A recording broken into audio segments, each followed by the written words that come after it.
Bismillah il-Amna il-Abdas. In the name of God, the most impregnable, the most holy. This has been a podcast long time coming.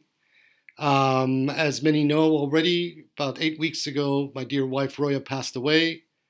A dear friend of mine who was actually present through the entire process of our relationship, the relationship between Roya and I, the person who actually drove me to the airport in 2010-11 so I could go and meet Roya physically in London, was my dear friend, Dr. Samuel Birch, an initiate of the Fāṭimīya Sufi order, and in fact the Grand Sheikh of the Fāṭimīya Sufi order for Australasia as a whole, Australia, New Zealand, and all of the islands therein. And although he couldn't be present for the funeral itself, there were logistical difficulties. About last weekend, Sam finally, after 7 years of us not seeing each other, finally managed to come here to Berlin.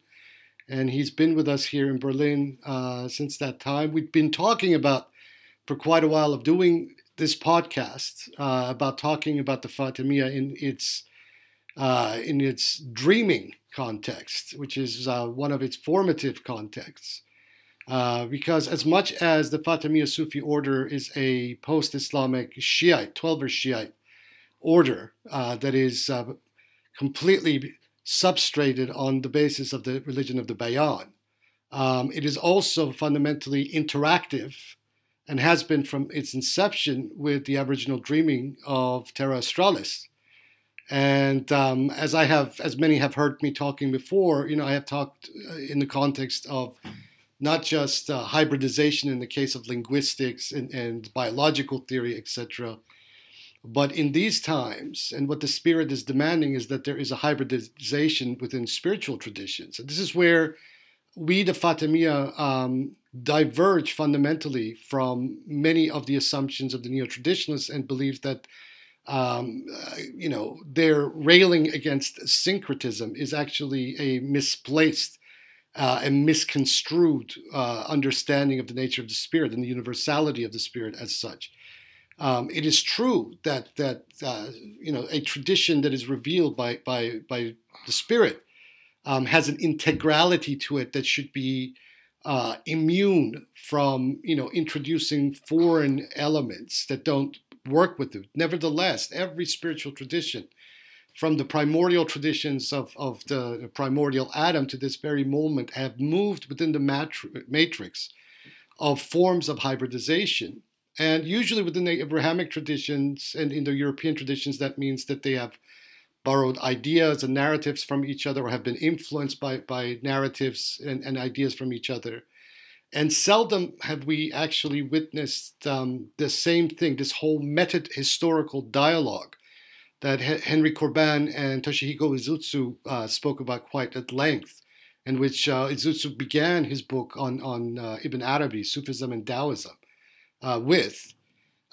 Seldom has this occurred in the context of a Abrahamic tradition and the indigenous traditions, and especially as far-flung between a tradition such as the tradition of the Bayan and the Australasian and Australian Aboriginal tradition of the dreaming. Now, anyone who has interacted with this tradition on any level knows that what the Aboriginal people of Australia are talking about is almost identical to the same thing that the theosophical tradition within Islam, Sufism, and figures such as Mullah Sadra and Sohrawardi, etc., are speaking of in terms of the alam al-mithal, the world of the image archetypes, which is not it's not a total abstraction. That world subsists in the here and now, and the entry portal into that world is through the natural world. And when you juxtapose that with also the Zoroastrian tradition that was very attuned to the importance, the not just as an abstract idea, but as a lived reality of the natural world, and that these natural elements are instantiations of actual spiritual powers of the six immortals, the Amara Spentai. Then when that world that meta-narrative begins to speak to its indigenous shamanic equivalent in Australasia and in Australia particularly, we begin to see a lot of similarities. There are no differences. These people were not a primitive in the Western understanding of primitive people. They were highly, highly sophisticated, both material culture and spiritual culture, And the birth and the inception of the Fāṭimīya Sufi order owes as much to the Bab and to the tradition of Islamic spirituality as it does to the people of the dreaming. Sam is quite a central figure, politically at least, in Australia. He wrote a great dissertation in the form of a novel called The Naked Vine that is yet to be published. But he also wrote a exegesis where he discussed the Alam Mithal in the context of the dreaming, but both in the theoretical aspect and the practical aspect, the kind of work that Sam and I have done together since 2006 speaks to the possibility of this meta-historical dialogue, not just as a theoretical abstraction, but as a lived reality. And so it's with great fortune that finally Sam and I got together after 7 years to do this talk. We also want to put aside certain misconceptions that certain people have had over the years about the nature of the Fāṭimīya itself. And Sam will address some of these. So I'll get Sam to introduce himself and to talk a little bit. This should be quite interesting to a lot of people out there. I know there is one particular individual that I met at the Culture Conference last November who would be very interested in this podcast. He works on shamanics and Aboriginal spirituality, and I told him about Sam, and he was very desirous, to even meet Sam at some point. So, without further ado, Nur alaikum, Sam. Wa alaikum nur.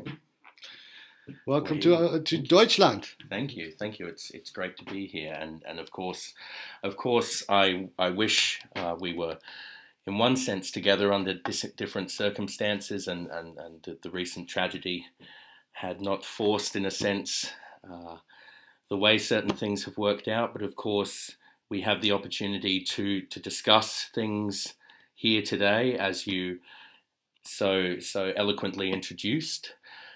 And greetings to all of our listeners out there, to those who have followed the work of the Fāṭimīya, to those who are interested in the work of the Fāṭimīya, and of course, greetings and respects to all of our First Nations and Indigenous brothers and sisters, uncles and aunties, ancestors and elders, past, present and emerging. We pay our respects.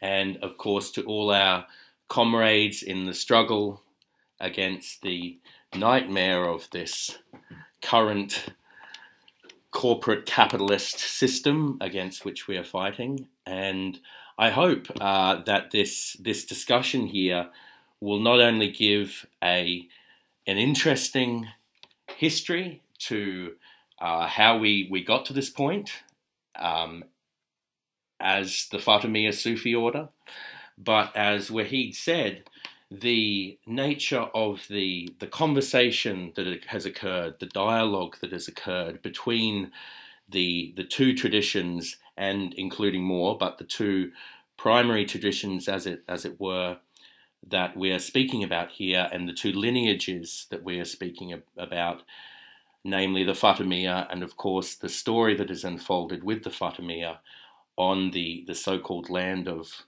Australia today, and the stories that have emerged from that.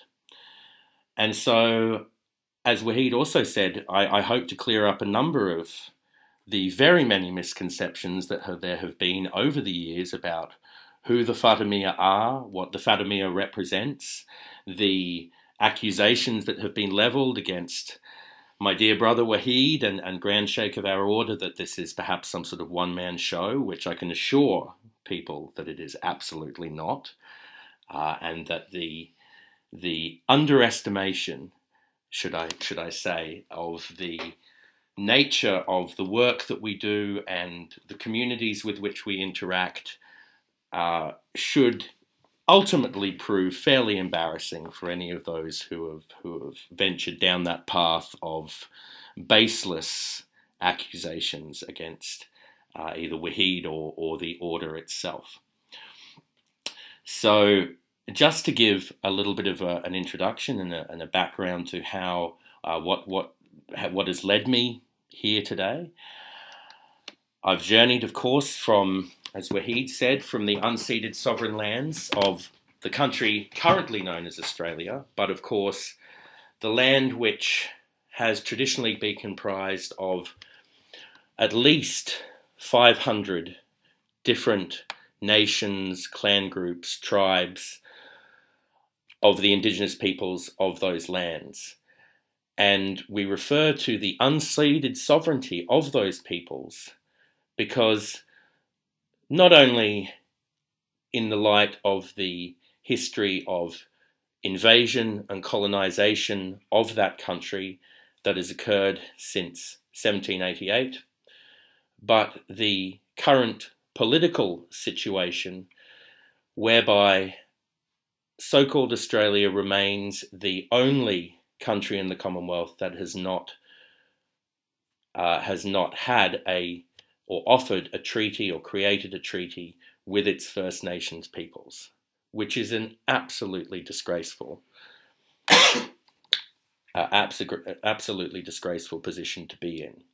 Now, as imperfect as all of the other treaties may have been with First Nations peoples across the world, there has at least been a conversation in which the unceded sovereignty of those peoples, their rights, spiritual, material, intellectual, all of those to their traditional lands has been in some part acknowledged. But that conversation is one which in the Australian context is yet to properly happen. And this, as I said, remains an absolute disgrace. Not only is it a disgrace, but what it also means is that essentially the colonizing forces are still in a state of war with the First Nations peoples of that country and vice versa. So there is a completely unresolved question, an unresolved issue, and an unresolved conflict at the very, very heart of the country of Australia. And perhaps I still don't believe that a lot of people outside of Australia and those who I've spoken to at conferences or other gatherings or just in social situations, this is still a very surprising impression or fact about Australia, particularly given the impression that Australia gives to the world about itself as an inclusive society and just and fair society. Well, I should come in here that this is the nature of colonial settler regimes, and this bears as much for Australia as it does even for the United States. And on that note, let me acknowledge the White Feather Clan of the Navajo Nation of the Four Corners in northern New Mexico, a clan that I was briefly associated with. In fact, I was engaged to one of the daughters of that land until her tragic passing in 1994. Colonial settlerism, by definition, whether we're talking in the context of, the United States or Australia or even, Palestine today, engages in perpetual warfare against the indigenous people of a given land. And that is its nature. Otherwise, it wouldn't be a colonial settler regime. And it also simultaneously must project a image of normality. Now, kind of on a side note to that, here we are in Berlin, the capital of the Third Reich, who initiated one of the most destructive wars in recorded history, under the aegis of the most malevolent political force, at least we are led to believe, existed in the modern world in recent memory. Yet, on an energetic level, you walk through the streets of Berlin, especially if you go through central Berlin, where the Brandenburg Gate is and the Reichstag, or now Bundestag building is, and several blocks to the left of that, there is the remains of Hitler's bunker. And across the street from that is the Tiergarten, which, in 1945, during the Battle of Berlin, witnessed some unspeakable carnage. But that Tiergarten, for example, was the site of numerous executions. The SS was executing all of its deserters. The brother-in-law of Eva Braun was executed in the Tiergarten. There was a scene in the movie Downfall that depicted that episode. And yet one walks through the streets of Berlin and one does not remotely tune into any of that. It's as if, this is a fiction. It never even happened.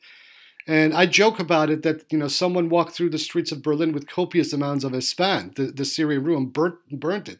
The traditional Iranian sacred herb that is so sacred to the Zoroastrian tradition and also to the Shiite tradition. Yet in Australia, I remember when I was living in a place called Beaumont near the Gold Coast hinterland. And it was up on a mountain. Every time I would come down from the mountain or go up the mountain, there was this little place, kind of a little ridge with a bridge going through it. And every time I drove through that place, my heart would sink until there was a local historian I hooked up, and I kind of told him, I said, is there any story around this area, in Beaumont, etc.? And he said, yeah, there is. This was the site of a massacre. In 1902, there were about 70 odd Aboriginals that were basically cut down in one day by the Queensland State Rangers, which at the time was kind of both a private and a semi-public kind of militia. Who also, just like in the United States, they would recruit other Aboriginals to scout for them. And they found these people and they murdered man, woman, and child. And that energetic resonance of that massacre is all over that land. It's not just, in that little place in Nerang. You feel this all throughout the Gold Coast. You feel this all throughout Sydney. You all feel it everywhere in Brisbane. And then what's that book we were talking about the frontier wars that's very famous? Yes, it's a great book. It's called Dundalli Warrior. Yeah, Dundalli. Yeah, where called Libby Connors. Where these frontier wars actually began in southeast Queensland and around that southeast Queensland area of Brisbane and the Gold Coast. And one is constantly tuning to the energetic signature of these massacres that have happened on this land.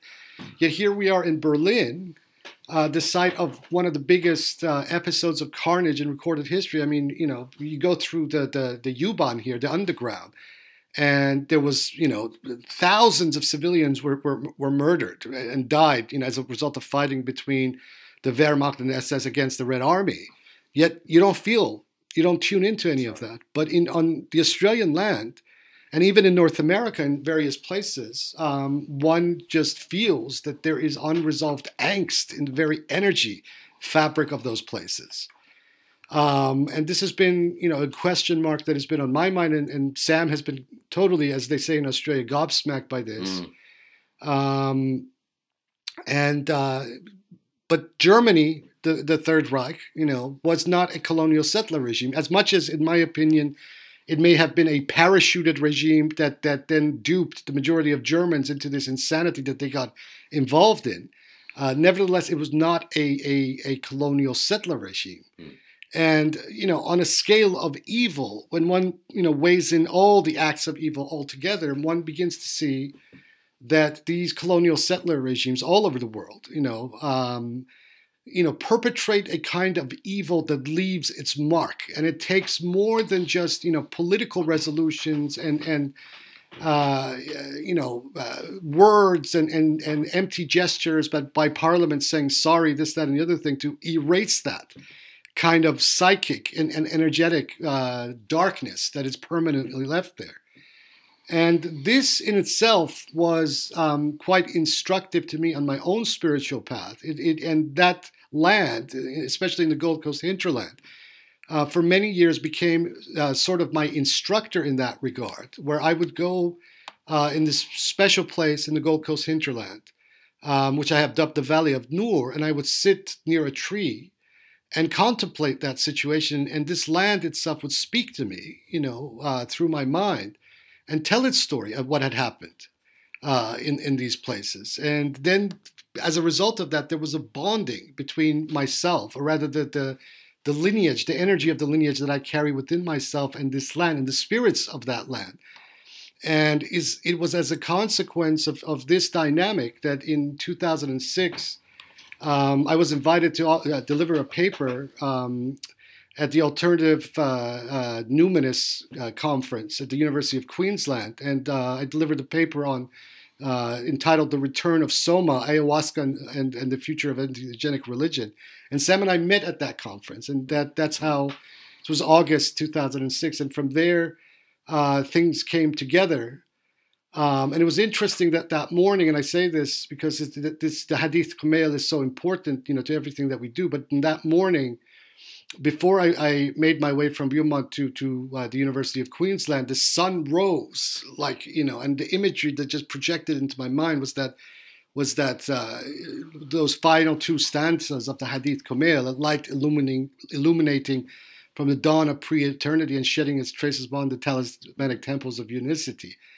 And that is the day that Sam and I met at the University of Queensland. And from there, the tapestry, as it were, of the Fāṭimīya kind of built itself on that land. And it's been a slow process, but we also decided very early on that we were not going to follow the same tried and true methods and paradigms of recruitment, because we were not doing what the rest of the society was doing. We're not doing what spiritual groups have a tendency of doing in order to maintain themselves as corporate organizations. We haven't done that,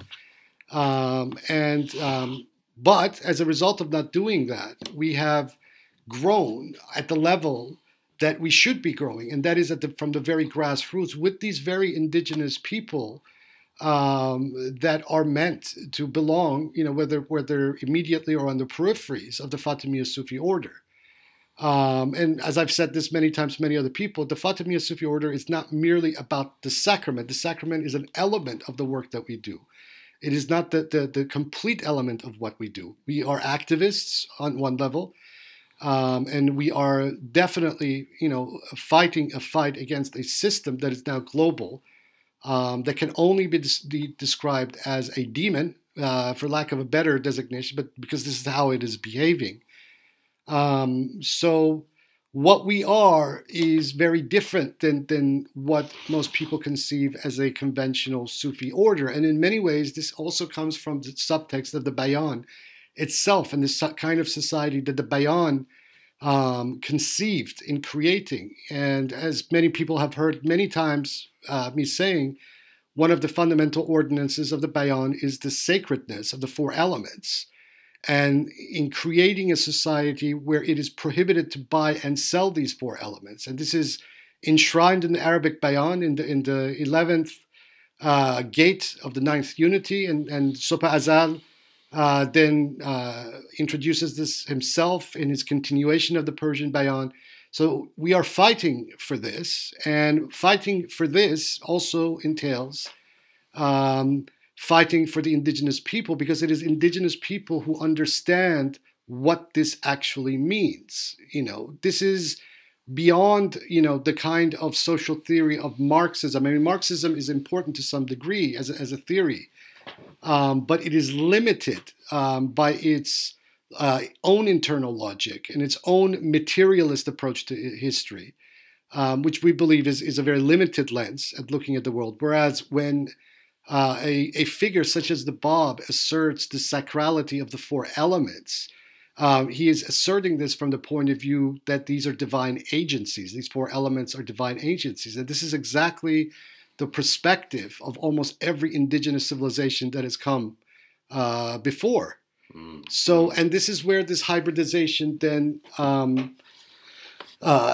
comes to be, and where this meta-historical dialogue between the people of the Bayan, or in the context that we're doing, the Fāṭimīya or the Nur, and these Australian Aborigines is possible because we have a common perspective about the direction of the planet. Whereas, with most conventional Muslims, whether they be Sunni or Shia, this perspective is lacking. Also because, most conventional Sunni and Shia Muslims, other than very few, have not quite resolved in their own mind yet that, from the point of view, from the meta-historical perspective of the Quran and the Hadith of the Imams, that this capitalist system is a form of shirk. It is a form of idolatry. No different to the system that the early Muslims triumphed against under the leadership of the Prophet Muhammad, peace be upon him, himself. So we are doing this, and we are doing this in the 21st century context by also then simultaneously, bringing new theory forward to be able to contextualize all of these things for a world going forward, confronting its own problems in the form of the system that exists. We understand very well that it is impossible to regress backwards in time because time moves forward, at least in our experience, spatio-temporal experience of time. So what needs to happen, in a sense, is a form of metaphysical gardening. And this metaphysical gardening then requires plants and shrubbery and gardening that encompasses not just one particular tradition, but multiple traditions, and those traditions that are engaged immediately with the pending questions of the times. And in our working over the last 12, 13 years, our conclusion is that this is the tradition of the Bayan, the post-Islamic Shiite Twelver / Illuminationist tradition that is the religion of the Bab and Supa Azal, and the perspectives of the indigenous people, whether this be the Navajo or North American Native Americans or the Australian indigenous people of that land, because these are the two traditions that we have had the most interaction with.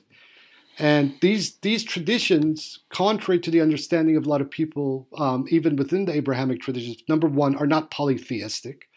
They have a very sophisticated nature of the nature of the unicity of life. So even from a Quranic perspective, many of those people who are still operating by the old ways are existentially already Muslims. They are practicing true Islam, integral Islam. Absolutely. And so let's perhaps take that point as a place to sort of circle back to. And so there's a number of threads in that that I'd like to pick up on there and hopefully weave through this story with some of the events of the last 13 or 14 years. To begin, I think where you were talking about the nature of the feeling in Berlin, and I've been very struck by that feeling as well, because as you know from your time in Queensland, southeast Queensland, the energy there is very combative. It's deeply sad in a lot of places. So where I'm currently residing is on the country of a number of different clans that of course have their own boundaries, but also interacted with each other. But the primary ones being the Jagara, the Turrbal people, the Kabi Kabi, and the Jinnabara.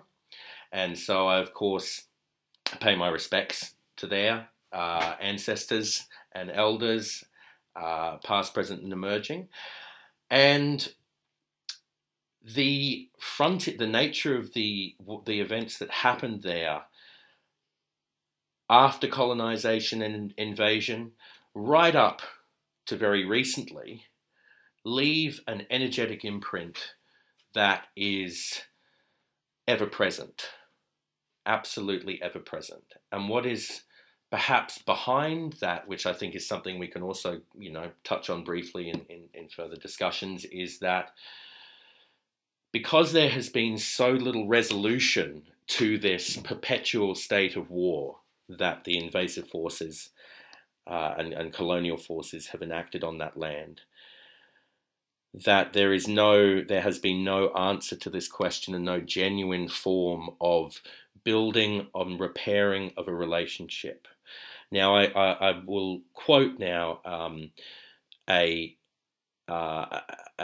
statement that has been, for many years, was attributed to a very strong, a very wise and lovely elder from the areas that I reside in, called Auntie Lilla Watson. But she attributed this statement to a collective Aboriginal voice that emerged from a number of the discussions that were occurring during the 70s, 70s and early 80s, that said, if you have come here to help me, you're wasting your time. But if your liberation is bound up with mine, then let us walk together. And this is very instructive about the nature of what the work to build and repair the relationships on that land entails, and of course is the right thing to do from everybody's perspective. And so one of the things that also creates this sense of conflict and misery, quite apart from the historical events that have occurred, is that from the perspective of traditional law and protocol, the process of being welcomed onto a country is very important to form the basis of a relationship. And that was the case between, excuse me, that was the case whether that was in pre-colonial times when a person from one tribe or clan was crossing into the boundaries of another's. They would need to initiate a formal communication and request to actually walk on the other person's or the other tribe's land.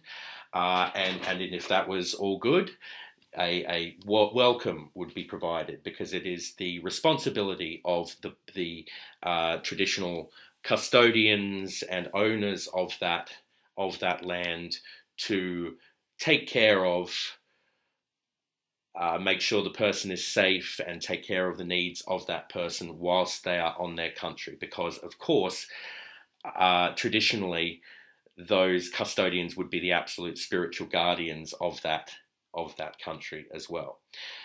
So in the current context, how many people have I'm talking non-Aboriginal people here, how many people have bridged any sort of gap to formally say and acknowledge, well, I am on your land. Yes, this is what has happened, but I am here on your land now, and I wish to be welcome there. And of course, we have all of these ceremonial, so there's a lot of, for visiting dignitaries or what have you, there are certain ceremonies that are performed, what have you, that are kind of I don't want to say a nod to this protocol, because I don't wish to be disrespectful to those people who are offering a genuine welcome. But if we go back to that question of how many non-Aboriginal people who have come to Australia have actually gone through that process of relationship building from the very ground up. I am walking on your land. I would love it if you would, if I could, and then we have the foundation of a relationship that we can build upon. Let alone continue that relationship in any meaningful sense. Because for those who haven't been to Australia and haven't experienced those energies there, those social dynamics, those social and cultural dynamics, there is still an enormous amount of tension and an apartheid, in a sense that you've witnessed in other parts of the world, South Africa, or any of these other contexts in which those divides have been writ large on every level. Structural, spiritual, cultural, material, all of those ones.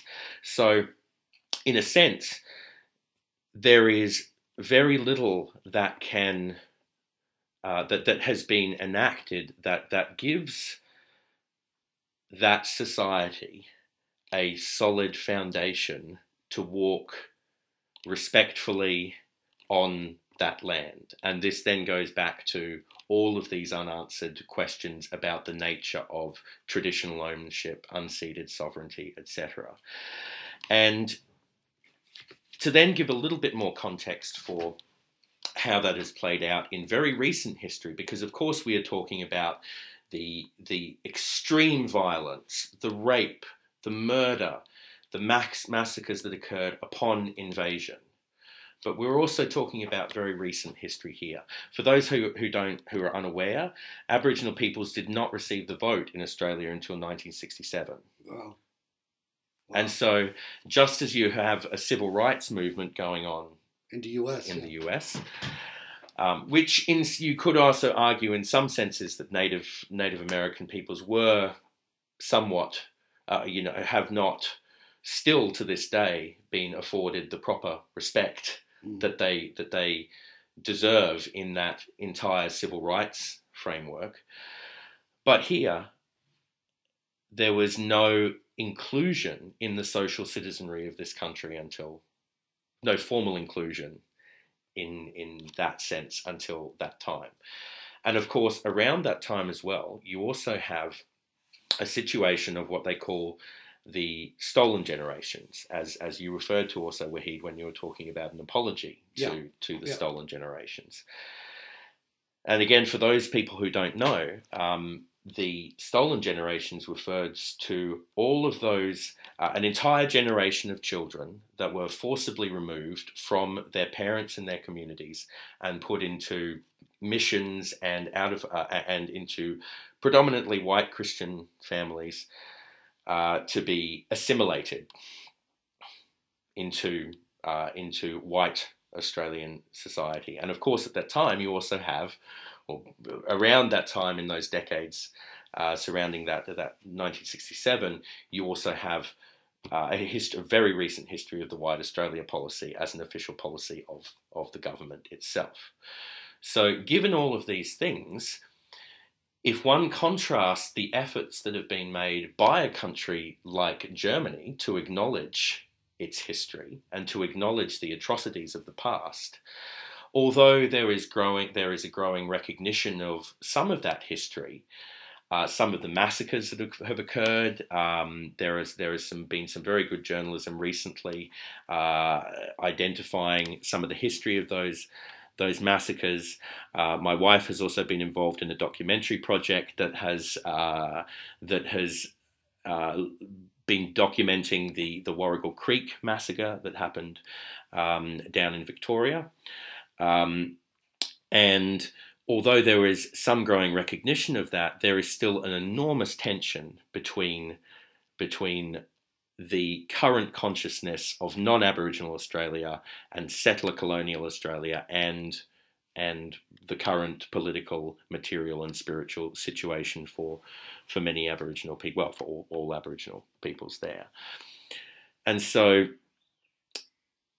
until even some sort of further sincere process begins to happen at every level, these questions, these tensions, these lies that are at the heart of the very nature of Australian identity will not be in any way resolved. And so, how is it then that we can begin to understand what is necessary to actually begin to walk on that land in the proper, respectful way, given the immense sophistication of the 80,000 plus year history of unbroken civilization in that country? And well, what is required, we should mention, here is your example. I mean, we should mention this for the audience that you're white, that you were born in Brighton, UK, and your parents immigrated to Australia in 1980. Yeah, and you grew up there. But in recent years, besides your initiation as a Sheikh of the Fāṭimīya Sufi order, you have been initiated into the Yalungar nation. Yeah. You went through that process of of being initiated as a lawman of those people. You want to describe that? By invitation, yeah. And I might, and this would be a good point to perhaps just go through a short chronology of these events, because what is so important here to understand as well is that this sense of welcome and invitation, although even in my very early years I couldn't quite perhaps articulate this, I knew somewhere in my heart, in my soul, that this would be very important for my life on that land. And so back in I've lived where I currently reside in Australia for since I was 6 months old, although, as you said, I was born overseas in the UK. But I was taking a trip back to the UK in 2004, and immediately sensed that that was not where I was meant to be, and in a completely visceral way. And the ins and outs of that my time there were some important family visits that happened, and some very formative experience actually over in the UK with entheogenic medicine, and like you have had, Wahid, some very important experiences with the psilocybin mushrooms. So, but that aside, the critical event that happened whilst I was over there was I was considering what the next stage of my work life would be, what the next stage of my intellectual pursuits would be at that time. I was teaching English as a second language to international students, and I was considering my early bachelor's degree had been in a double major in philosophy. So of course, and this was a thread that I'd pursued since my interest in my teens in all of these matters. So when I was over in the UK, I got the opportunity to go and visit with a gentleman named Professor Arnold Keyserling. And Arnold Keyserling was residing in Austria, in Vienna. And I found his work fascinating. At the time, there was influences of Kabbalah in there, which, of course, as anyone who has followed Wahid's work would know, is absolutely central to the work, to Wahid's work and of the work of the Fāṭimīya as well. But Professor Keyserling's background was in Kabbalah. He was also very interested in Sufism. He was very interested in the Native American traditions as well. He had been a student of Gurdjieff. And whatever you think of Gurdjieff, is by the by, but he was part of a European intellectual tradition at the time. And Professor Arnold Keyserling's father had started this group called the School of Wisdom in Vienna, whose intellectual influences included people like Goethe, and others from the European tradition. And Keyserling was very interested in languages, so he was almost first and foremost a linguist before he was a philosopher. And he had a perception of Aboriginal languages as forming an absolutely critical part of everyone's understanding of what the true meaning of deep spiritual culture and structure behind all of these other systems that he was interested in. He considered these as a critical link, and he had this desire to come and visit with First Nations peoples in Australia, but unfortunately had suffered a stroke, and he was quite old when I met him. And so was unable to make the trip to Australia. But I arranged to meet with him and went and had a very good conversation with him and his wife. And the following day, I went to I noticed that there was this exhibition of Aboriginal art happening in this gallery sort of on the outskirts of the city. And I thought I should go and check this out. And when I went there, I mentioned to the woman at the desk, I said, oh, you know, I'm from Australia. I'm very pleased to be seeing these items here. I mean, this wasn't a permanent exhibition, so of course, you know, there's not the sort of issues of these being artifacts that should be absolutely repatriated. So this was a travelling exhibition by some very famous Aboriginal artists. But this exhibition was called Spirit and Vision. And as I was leaving that exhibition, the woman at the desk said, I've got this somewhat strange request for you.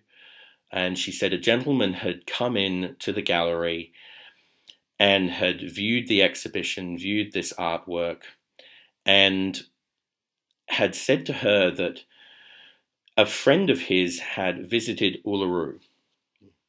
So for many of you will know what Uluru is. Some people won't. You should definitely look this up if to get at least a visual guide as to what this is. But this is one of the most significant and sacred sites in Australia. It's very in the very middle of the very heart of the country, which I have dubbed the Red Kaaba. That's right. Yeah. So this will form a very important part of narratives that we will talk about in future podcasts or in other future material about the whole story of the Fāṭimīya. But for the time being, I will relate this to you, that she said that this gentleman had received these 2 stones that had been given to him by a friend, and that he realised when he came into this exhibition that he shouldn't have these stones. They'd been taken without asking, which is an absolute no-no. So he had left these at the desk in the hope that somebody would be able to take these and to return them to Uluru itself. And there's actually a whole room dedicated I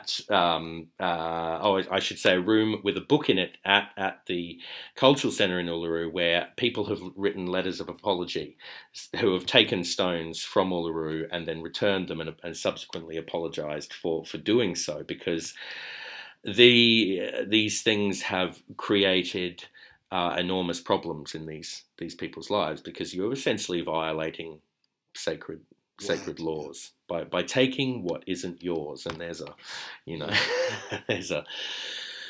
a deep parallel there. So anyway, I of course said yes, that I would accept these and take them back to Uluru when I returned to Australia. And so I left Vienna and went back to the UK, and the call back to Australia was incredibly strong. I couldn't wait to get back there for a number of reasons, apart from viscerally disliking pretty much everything about being in the UK. But I got back and enrolled in my honours in philosophy, and it was in the year following then that we met, and the story of what happened between that time and now is one that is quite lengthy. We obviously don't have room in this podcast to touch on everything, and there are certainly elements of that story which under the protocols of the way one speaks about sacred business, some of those things we can relate, others of those things we can't relate. Suffice to say that this was the beginning of a relationship and an invitation, in fact, to come back onto that land and to engage with the spirit of that land and its peoples in a way that is possibly, and I can say that is possibly the greatest gift that I have ever been given. and the greatest and the most profound gift, which is, of course, inclusive of all of the work that Wahid and I have done together and all of the things that we have done in the formative years of the Fāṭimīya. But I am still to this day completely and utterly humbled by the nature of the confluence of events that led from that point of receiving these stones and then coming and engaging in this subsequent conversation with country, this dialogue with country and its people, this relationship with country and its people that has given me so very much. And of course, it goes without saying that I returned the stones in 2008, and we have made many subsequent trips since then, and there have been many events since that time that have formed the nature of our conversation with that place and many other sacred places in Australia, and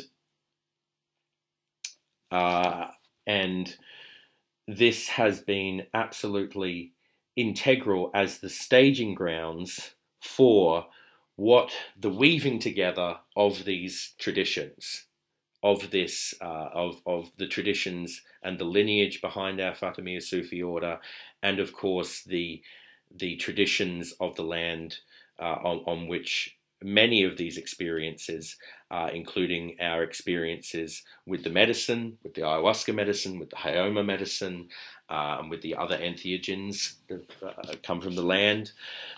And so for some years, though, these experiences were happening in between us and country itself. Yes. Yeah, and directly with that theophanic staging grounds of the natural world and the natural environment. And it was in 2012 when I made a trip to Arnhem Land, to Yolngu country up in northern Australia. For anyone who has seen or knows of the film 10 Canoes, this is the country that we are speaking about up there. And there was a very important ceremony that was due to happen in November of that year that had been in the planning stages for many years previously, I believe. Had been initiated by an elder about 7 years prior to the actual ceremony. And this was happening at the event of an eclipse. So a full solar eclipse where the moon was passing directly over the sun in front of, over the Arafura swamp, which is this incredible piece of country up in Arnhem Land. And this event was the literal marriage of these two moieties, the sun and the moon. And this was, of course, a very significant experience for myself. And I also had the opportunity to speak with, of course, traditional owners and the mob up there who had organised the ceremony, and to thank them very much for the experience, but also begin to try and form the sort of relationship between myself and between our lineage and our order that I knew was absolutely necessary for the flourishing of that relationship in the future. And I was actually adopted into Yolngu, into the Yolngu nation at that event. So my clan and our clan now is the Warramiri, and we absolutely pay our respects to them. We are in contact with them, and this was an incredibly powerful event in the flourishing of these relationships. Following that, I began to work very closely with the Brisbane Aboriginal Sovereign Embassy, and this has been for the last 7 years one of the most important contexts in which a lot of our activism, I guess you could say, has been performed. But it's almost doing it as a disservice to call it activism, because this Sure. is what we're talking about is the assertion of sovereign rights. So, Aboriginal peoples and those supporting them, but particularly Aboriginal peoples, are simply asserting those sovereign rights. This is not just resistance, although resistance is part of it. It is the simple right to perform ceremony, to be, to live, and to live in that according to that value system that is often fundamentally at odds with the rest of Which you put your finger on the nerve of something extremely important. The nature of colonial settlerism on one hand, but the nature of neoliberal capitalism under a settler colonial regime is to erase identities of people that have come before it. This was the case and has been the case in the United States. It's the case in Palestine. But in Australia, it is really in your face. Yes. And when they cannot completely erase that identity and that memory, what they do is they attempt to appropriate it. Yes. And use it as a vehicle for their own purposes. And Sam, you've obviously, experienced some of that. You saw it during what they call the Commonwealth Games, but which more accurately, should be called the Stolen Wealth Games. Yeah. So the resistance is an existential thing. This is what we have to get people to understand, that for first world nations, resistance is existential. This is not just an identity issue, because that word is now loaded, as a concept. This is an existential issue. The right to exist. The right to be and pursue the old ways, and to pursue the way of the land, the way of the dreaming, in a place like Australia, colonial settler Australia, in a hyper neoliberal capitalist society as Australia is, and being rapidly neoliberalized than what it even was 7 years ago. It is a real battle. You are really fighting against multiple odds, all simultaneous. I mean, on very basic things, Sam has also been taken by the fact that how much cheaper, for example, food is here in Germany, than in Australia. I mean, you can go out here to a grocery store and fill up your cart for about 20, 25 euros with quite a lot of food that will last you for a week or more.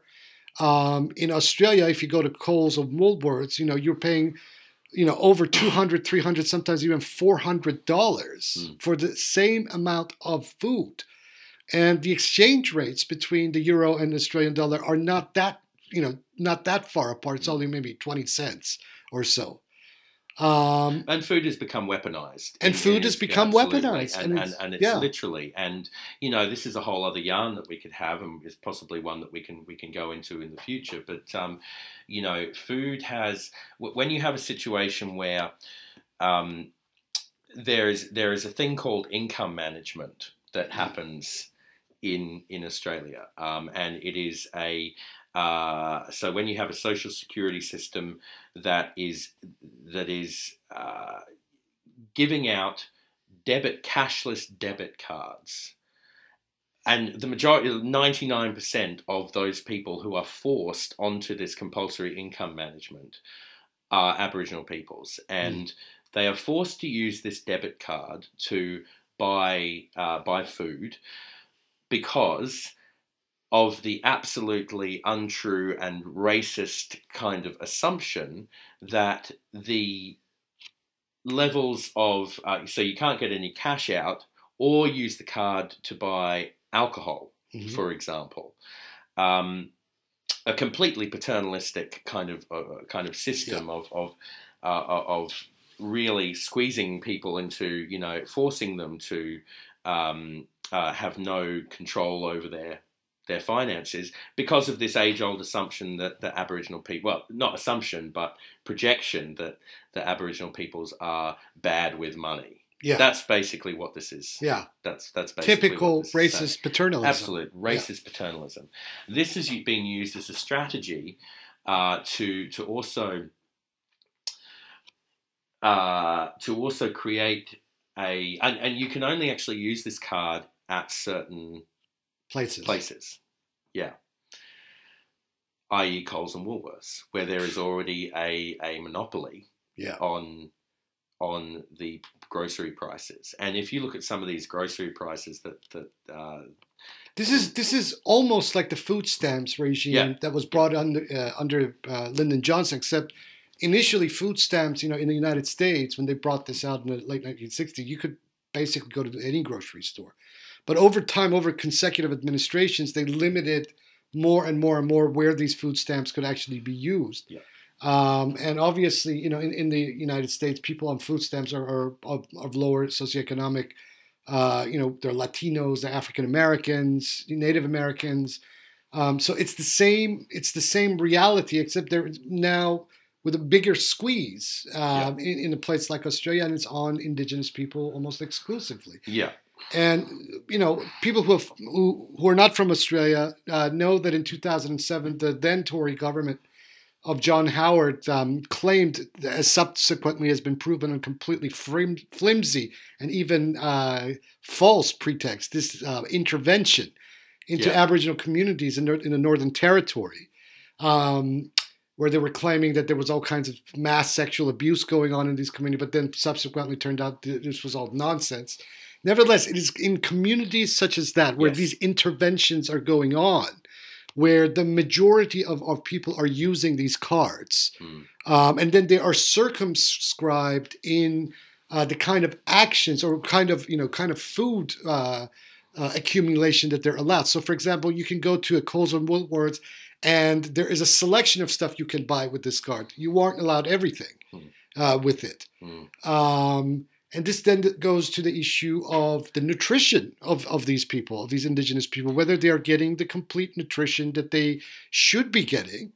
Because on the other hand, they're not allowed in certain places, not everywhere, but in certain places to grow, to engage in the traditional kind of farming that existed in Australia before the white men came. It's economic apartheid. Yeah, it is economic apartheid. It's economic apartheid, and for anyone who's actually interested, and it's also a form of slow motion genocide. That's right. Yeah, absolutely. And look, that's the bottom. That word is absolutely not too strong. It's the absolute literal truth of what is happening in Australia as part of the colonial project is genocide.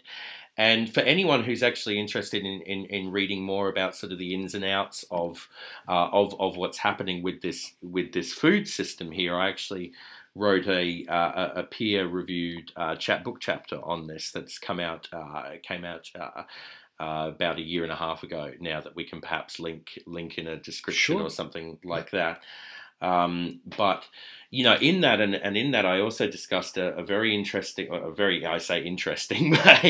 a telling nexus of power that an influence that has emerged between the mining industry and the and this income management, whereby there are towns that are in very important strategic locations for coal seam gas exploration. And those towns obviously contain a potential workforce for a mine. Those towns have large Aboriginal populations, and those towns, just coincidentally enough, are the ones where these cashless welfare cards have been recently trialled. Wow. Now, when you start to look into all of the players behind this, you can start to see that what's the choice that is being forced here? Well, the choice is basically to either eventually, if this coal seam gas exploration goes ahead, eventually work for a mine, become complicit in the destruction of your own lands, or be forced onto a controlled cashless welfare system. And the coincidence is absolutely not a coincidence. This is a strategic squeezing of people using food and access to it as a weapon. And we should also mention that this whole setup is not completely controlled by the Australian government, although it's mandated by them. That there are private corporations that are responsible for setting up the entire system that is involved, from the cards themselves to the cashlessness, etc. So you have, for example, we mentioned these food chains, Coles and Woolworths. They are private corporations, but then you have other, the actual private corporations that are actually running the system behind the cards. Correct. And and with the Australian government only having a mandate kind of purview over this whole system, and this is neoliberalism. Whereas previously, under a colonial settler regime, the government, basically controlled all elements of the people that they had subjugated. In 21st century colonial settlerism of the neoliberalism mode, the government basically, because it itself is beholden to private enterprise, complete to corporatocracy, it is in fact the corporate state. It is private enterprise that is managing this and perpetuating this colonial settlerism by other means. And this, by the way, is also going on in Palestine. When people talk about Israeli occupation of Palestine and Israeli apartheid, it's not merely the Israeli government itself that is responsible for all elements of this Israeli military. You're also dealing with Israeli private interests, Israeli corporations, and even foreign corporations. And we need to look no further than the privatization of the prison system and the offshore detention system. Companies such as Serco, that sort of thing. All of these interests are at work in exactly as Wahid said. There's this corporatocracy that is literally complicit and underlying the genocidal regime in Australia, because let's face it, Australia is politically a house of cards, and this is why politically and economically a house of cards, and this is precisely why this question of sovereignty, which is still unanswered, this question of treaty, has not been resolved, is because the powers that be, governments, corporations, etc., realize that as soon as this fact of rights and ownership is acknowledged, that it fundamentally changes the way that the economic system works in Australia, and it fundamentally reorders the rights to land use, resources, etc. Now, obviously, the colonial imposed laws surrounding, or the colonial imposed laws that have given a nod to traditional ownership, such as native title, and the laws and decisions that existed after the Mabo decision, which extinguished terra nullius back in '96. Let's just give a context to people who don't know what this was. Ever since the English arrived in Australia, in order to justify their colonial settlerism and the rape of the land and its resources, they declared a fictional jurisprudential doctrine known as terra nullius, which means uninhabited land. So under this legal fiction that the British brought with them to Australia, the indigenous people of Australia didn't exist, period. And you actually, if you look at editions of the Encyclopedia Britannica in the 1800s, especially up to about 1890s, you see definitions of the indigenous and Aboriginal people of Australia as being defined as beasts of prey. So there was a dehumanization, a complete and total dehumanization of these indigenous people. And this was in order to justify this legal fiction, this legal fictional jurisprudential doctrine of terra nullius. And there was a legal battle that then concluded in the Australian High Court in 1991. This was the case of Mabo, a Torres Strait Islander activist against the Crown, basically. Right? And the High Court of Australia ruled in his favor and declared that entire jurisprudential doctrine as void. And just think about this for a minute. So from 1789, when Sir Arthur Phillip and his fleet arrived in Sydney, to 1991, the overriding legal situation of the indigenous people of Australia was one of non-existence because their land by the English settlers was declared to be completely empty. Yeah.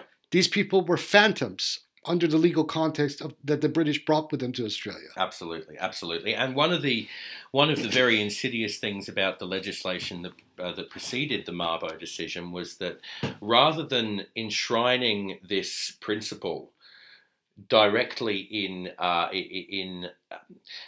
the specifics of how this principle was enacted were going to be were dependent upon precedents that would be set in following cases. Yeah, so the precedents would determine on a case-by-case basis how far this doctrine of terra nullius actually could be enacted, and which meant it was at the whim of judges. Well, exactly, basically. Exactly, and so you have then this very insidious legislation that followed that called the native title legislation, which is whereby on a case-by-case basis, if certain First Nations groups and peoples could prove their ongoing connection to country and prove their lineages, and all prove them in ways that are completely not commensurate with traditional ways of actually asserting that relationship to land,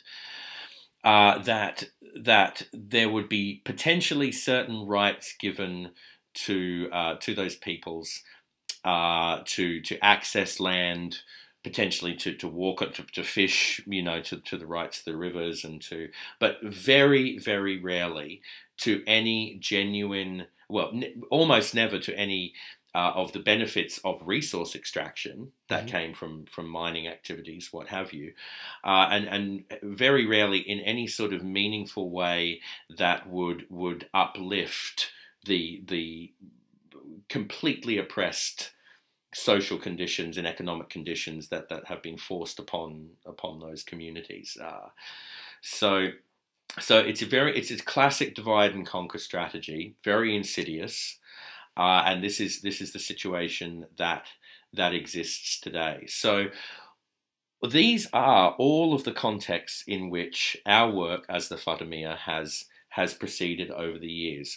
And of course, for those who know about a significant element of our work that has involved the medicines which we work with, and during the years that I described in my own personal relation of events, I of course was continuing to participate and to lead our ceremonies in Wahid's absence as well on that country, and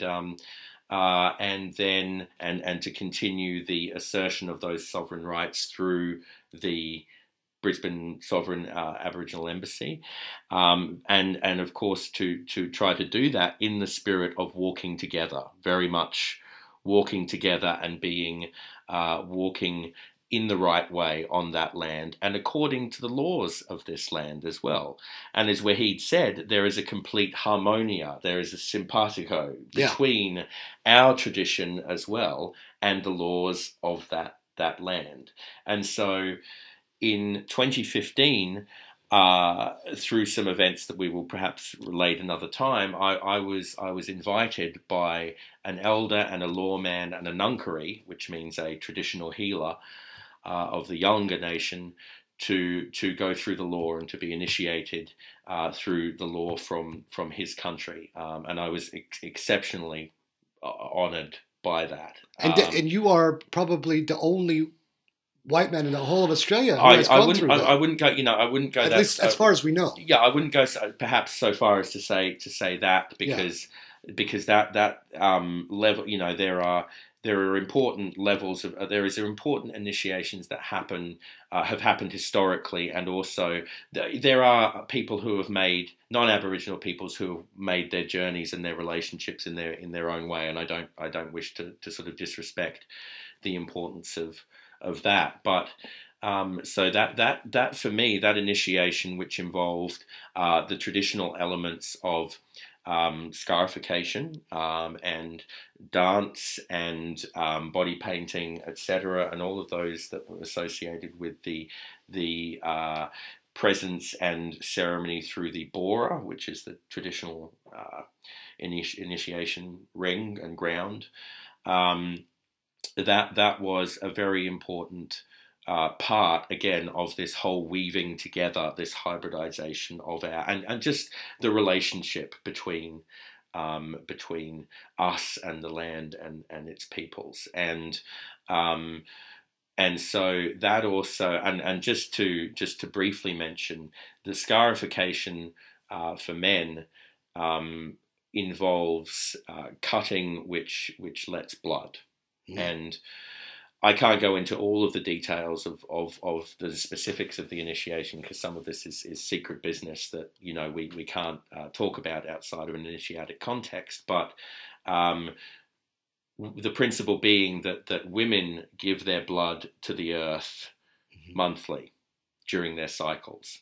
However, because that obviously doesn't occur for men, the connection and that blood connection to country has to happen through a different way, which includes cutting and the letting of blood and the subsequent scars that follow. So for me, that was the literal also marriage of myself to the land and to the law that happened in complete harmony with my previous initiation, and was at the invitation of this very, very senior lawman. And concurrently with that, I also, my relationship with my wife flourished and was sealed through that law as well. And these are gifts that have come from the land that I as I've said, I'm still beyond grateful for.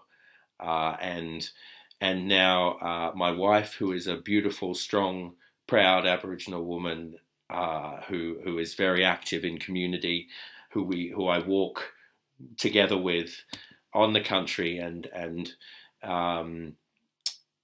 participate in ceremony with, and etc. This relationship and these relationships have developed through the coming together of these spiritual worlds, these spiritual universes across continents, from Iran, from here, from all of the other threads that weave into our traditions, and they come together in family now. These are my family, my brothers and my sisters and my aunts and, aunts and uncles, and the people to which I owe my allegiance and have been fortunate enough to also extend our relationship to other First Nations groups around the world as well. And that's very important for people to understand in terms of the nature of what the Fāṭimīya is about as well. This goes into relationships with many other First Nations groups as well. Let's leave it on this note. People know that I am quite adept at the science of the letters, the ilm al-huruf. Amongst the Bundjalung people of southeast Queensland, especially in the Currumbin, Burleigh, Tallabudgera area, this is the people that lived in that area. The name of the creator spirit, or the name of God, is Jabarin. And when you transpose the name of Jabarin from its Aboriginal context into Arabic letters, so that is Jim, Ba, Aleph, Ra, Nun, Jabarin, you get the numerical value of 256, which is equivalent to Nur, light. And this is the kind of hybridization that we're talking about, where we are interacting with these symbols and these lived realities of the spirits of the land from within our own context of understanding, and they're talking back at us at the same time. And this is what we mean by spiritual hybridization, where the meta-historical narrative is not only on a theoretical basis, but it is in a interactive here and now context as well. Absolutely. Yeah. So on that note, لا حجة إلى عليا قبل النبيل. No proof other than Ali before Nabil.